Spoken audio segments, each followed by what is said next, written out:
सरकार से 2 हफ्ते में जवाब मांगा है। तो पहले तो हम ये समझते हैं आईपीसी क्या होती है। देखिए मैं छोटी सी बेसिक बात आपको बताता हूं साथियों। भारत के अंदर 3-4 चीजें मैं आपको बताता हूं, पहले बेसिक रूप से समझिएगा, फिर हम जल्दी से आगे बढ़ेंगे। बेसिक फंडामेंटल समझिए आईपीसी क्या होती है, पहले इसको समझते हैं। देखिए क्या है, हमारे देश में ना बहुत सारी बातें संविधान के माध्यम से चलाई जाती हैं। संविधान हमारा क्या है, हम देश के नागरिक हैं और हमारे नागरिकों के अधिकार क्या होंगे, देश में रहने की परंपराएं क्या होंगी, देश में किस प्रकार की मतलब व्यवस्था का पालन किया जाएगा, केंद्र क्या होगा, राज्य क्या होगा, पंचायतें क्या होंगी, नगर शासन क्या होगा, ये सारी व्यवस्थाएं संविधान में दी गई हैं। लेकिन साथियों कई बार आपने अगर अपराध कर दिए तो अपराध के लिए कहीं कानून भी लिखे होने चाहिए। तो अपराध के लिए जो कानून लिखे गए ये अंग्रेजों के समय पर 1862 में Indian penal code by Lord Macaulay वो कानून लिखे गए थे। तो आईपीसी लॉर्ड मैकाले के समय पर लिखी गई एक दंड संहिता थी। इंडियन पीनल कोड मतलब भारतीय दंड संहिता, जिसका मतलब यह हुआ कि अगर आपने कोई अपराध किया तो उस अपराध के केस में आपको किस आधार पर सजा दी जाए, इसके लिए भारत में आईपीसी का प्रावधान किया गया था। तो पहले तो हमको यह सवाल समझना चाहिए कि आईपीसी आफ्टर ऑल है क्या। तो साथियों मैंने आपको बताया कि आईपीसी असल में एक ऐसी प्रक्रिया है जिसके अंतर्गत सभी प्रकार के अपराधों के लिए कोई ना कोई सजा लिखी हुई है। जैसे मान लीजिए कि आपने चोरी की तो उसके ऊपर इतनी कार्रवाई की जा सकती है, सारी बातें उसमें लिखी गई हैं। अच्छा फिर आप पूछेंगे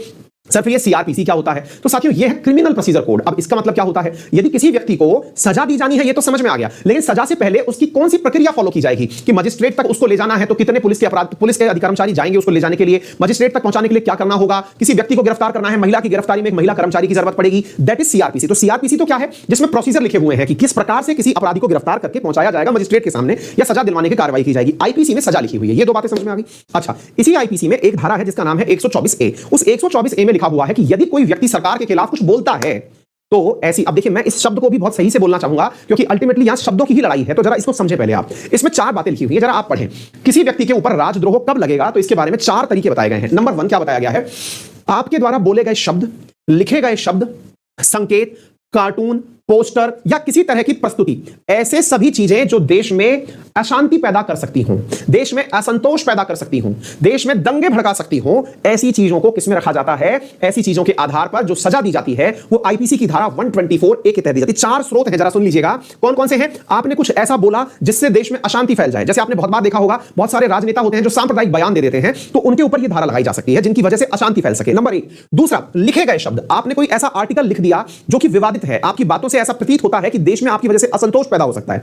तीसरा, आपने कोई कार्टून बना दिया ऐसा, आपने बहुत बार देखा होगा कि कार्टूनिस्ट जो होते हैं वो सरकाजम करते हैं। सरकाजम का मतलब होता है व्यंग करते हैं। व्यंग कभी भी अच्छे नहीं होते, सकारात्मक नहीं होते, है ना, मतलब होते हैं दोनों प्रकार के होते हैं, लेकिन सामान्यतः सरकार की नीतियों की, सरकार की कमियों को उजागर करने के लिए बनाया जाता है। जैसे आपको याद होगा चाइना ने G7 और इंडिया का एक कार्टून बनाया था, आपको याद हो तो वो बहुत ज्यादा, मैंने उसके ऊपर एक न्यूज़ भी कवर की हुई है, बहुत ही विवादित कार्टून बनाया था, ठीक है। अच्छा तीसरी चीज क्या है, कोई पोस्टर आपने ऐसा बना दिया, जैसे आप बहुत बार देखते हैं किसी का कोई पोस्टर बना दिया, उसमें किसी के मतलब पुरुष है तो उसको महिला के परिधान पहना दिए, महिला है तो उसको पुरुष के परिधान पहना दिए, इस टाइप से। और किसी तरह से प्रस्तुति, प्रस्तुति का मतलब क्या हुआ, आप इस प्रकार का कोई एक्टिव मतलब इस प्रकार का कोई काम कर रहे हैं जिससे भावनाएं आहत हो सकती हैं आपके कारण से, कोई मूवी आपने ऐसी बना दी या फिर कोई आपने कैरेक्टर ऐसा प्ले कर दिया जिसकी वजह से दिक्कत हो सकती है, तो उनको इन चीजों में रखा जाता है। ये अंग्रेजों के समय की बात है। अंग्रेजों ने ये सब बातें इसलिए लिखी थी क्योंकि 1857 की क्रांति के बाद देश में एक राष्ट्रभाव पैदा हो चुका था और उस स्थिति में 1870 में अंग्रेजों को यह समझ में आ गया था कि यदि इन्हें नहीं रोका गया, भारत के अंदर लोगों को नहीं रोका गया, तो जरूर यह संभव है कि ये हमारे खिलाफ इस प्रकार की गतिविधियां चला देंगे कि हमें देश छोड़ के जाना पड़ेगा। इसको ध्यान में रखते हुए साथियों अंग्रेजों ने आईपीसी के अंदर धारा 124A, स्टीफन क्या नाम है यार इनका नाम है जेम्स स्टीफन के कहने पर इन्होंने अपने द्वारा आईपीसी की धारा इंसर्ट करी। यहां तक की बात समझ में आ जानी चाहिए। अब इसके अंदर एक चीज और समझिएगा, कितनी सजा का प्रावधान है साथियों। इसमें सजा दी जा सकती है 3 साल या अधिकतम उम्र कैद तक की इसमें सजा दी जा सकती है, नंबर 1। अच्छा इसमें 3 जगह स्पष्टीकरण भी दिया गया है और वो ये है कि असंतोष में देशद्रोही और दुश्मनी की सभी भावनाएं शामिल हैं। तीसरा स्पष्टीकरण कहता है कि कोई भी व्यक्ति सरकार के फैसलों या उपायों पर टिप्पणी कर सकता है पर उसमें उसका अपमान या नफरत नहीं होनी चाहिए। देखिए अब मैं आपको थोड़ा सा यहां पर बताना चाहूंगा और ये बहुत अच्छा एक्सप्लेनेशन है, इसे समझने का प्रयास करिए। मान लीजिए कि आपने कहा कि सरकार तो अच्छी है पर वैक्सीन पॉलिसी खराब है। दोबारा सुनिएगा और इस बात को समझने का प्रयास करिएगा, भारत में अभी देशद्रोह कैसे चल रहा है इसे समझिएगा। आपने क्या कहा, सरकार तो अच्छी है लेकिन वैक्सीन पॉलिसी खराब है, पॉइंट नंबर 1। तो यह राजद्रोह नहीं कहलाएगा। सरकार अच्छी है, वैक्सीन पॉलिसी खराब है तो यह राजद्रोह नहीं है। लेकिन अगर आपने सिर्फ इतना लिखा या कहा कि सरकार की वैक्सीन पॉलिसी खराब है तो यह राजद्रोह बन सकता है। ये हालिया उदाहरण तो इसी प्रकार से निकाले जा रहे हैं। मतलब समझिए, आपने अपने द्वारा कोई ऐसा कार्य किया जिससे धार्मिक भावना नहीं जनमानस का भाव प्रभावित हो गया। अगर मान लीजिए कि कोई भी क्रिटिसिज्म हो, उसमें सकारात्मकता का अभाव हो, तो भारत में वो राजद्रोह में कंसीडर किया जा रहा है। तो अब आपसे एक सिंपल सा सवाल, क्योंकि अल्टीमेटली यहीं से सारा बवाल खड़ा हुआ है, भाई मैं सरकार की तारीफ करूं ये कंपलसरी क्यों है? भाई एक बात बताइए, अगर मैंने ये कहा कि वैक्सीन पॉलिसी खराब है और मैं ये कहना भूल गया कि सरकार अच्छी है, तो इसका मतलब राजद्रोह के भागीदार हो गए आप। तो सरकार ने इस आधार पर बहुत से लोगों को उठा उठा करके जेल में डाल दिया, पुलिस ने जेल में डाल दिया, बहुत सारे शिक्षाविद। आप आंकड़े देखेंगे तो हैरान हो जाएंगे। आइए मैं थोड़ा आपको आंकड़े दिखाता हूं, उससे आपको अंदाजा लगेगा। साथियों कुछ आंकड़े हैं, इन पर आप नजर डालिए। साथियों मनमोहन सिंह गवर्नमेंट थी 2010 से 14 के बीच में, 5 साल के दौरान इन्होंने 4000 लगभग 4000 लोगों को जेल में डाला राजद्रोह के केस में। वहीं मोदी गवर्नमेंट ने अपने 6 साल के कार्यकाल में 7136 लोगों को जेल में डाला। मतलब इनकी औसत और इनकी औसत में अंतर देखिए। यह हर साल औसत 62 लोगों को जेल में डाल रहे हैं, यह हर साल औसत 80 लोगों को जेल में डाल रहे हैं राजद्रोह के केस में। क्यों? और सबसे महत्वपूर्ण बात, जिन्हें जेल में डाल रहे हैं या तो वो शिक्षाविद हैं जैसे शिक्षक हुए, या फिर वो लोग बहुत अच्छे सामाजिक कार्यकर्ता जो समाज के लिए कुछ कर रहे हैं, या फिर कोई पत्रकार हुए या छात्र हुए। इस प्रकार के लोग जो कि सरकार की नीतियों को समझते हैं और जानते हैं, सामान्यतया उन्हें जेल में डाला जा रहा है। यह दोनों ही सरकारों में हुआ है, कहीं कम और कहीं ज्यादा हुआ है। आप इन तथ्यों को देखें, ये तथ्य सुप्रीम कोर्ट में वर्तमान में टेबल पर रखे हुए हैं। और भी इंटरेस्टिंग फैक्ट अगर आप देखें तो जान के आपको आश्चर्य होगा, और वो आश्चर्य इस बात का होगा कि 2019 में 53 केस जो दर्ज किए गए थे, जिसमें 96 लोगों की गिरफ्तारी हुई, चार्जशीट 76 लोगों की दाखिल हुई और दोषी केवल 2 साबित हुए। आप इससे अंदाजा लगाइए साथियों कि जहां पर 569 लोगों की गिरफ्तारी हुई, उनमें से केवल पुलिस 10 लोगों के खिलाफ, यानी तो परसेंटेज भी नहीं बैठ रहा, पॉइंट्स में जा रहा है भाई। मतलब आप इस चीज से अंदाजा लगाइए, 0.5% भी नहीं बैठ रहा। इससे अंदाजा लगाइए कि इतने कम लोगों के खिलाफ दोष सिद्ध हो पाया, तो भाई जिन्हें गिरफ्तार कर लिया गया उनका क्या हुआ? सुप्रीम कोर्ट में इसी बात की बहस शुरू होने जा रही है 27 जुलाई से। अब आप पूछेंगे क्या सुप्रीम कोर्ट इतने दिनों बाद जागी है क्या, कि इसके ऊपर मतलब अब जाकर के बहस करने का समय आया है? जी नहीं साथियों, सुप्रीम कोर्ट पहले भी जाग चुकी थी। और वो कब जागी थी? वर्ष 1962 में केदारनाथ वर्सेस बिहार गवर्नमेंट के केस में। ये मैंने एक बार पहले भी आपको पढ़ाया था, जब विनोद दुआ का केस पढ़ाया था। साथियों उस समय सुप्रीम कोर्ट की 5 जजेस की बेंच ने यह साफ कहा था कि कुछ भी ऐसा बोलना जिससे देश में अशांति पनप जाती हो, तो उसे राजद्रोह में शामिल किया जाएगा। आगे बात समझ में, ये 5 जजेस की बेंच ने कहा था। लेकिन इस बात का इंटरप्रिटेशन कौन करेगा कि इससे दंगे भड़क सकते हैं? आपने बहुत से लोगों को ऐसा देखा होगा।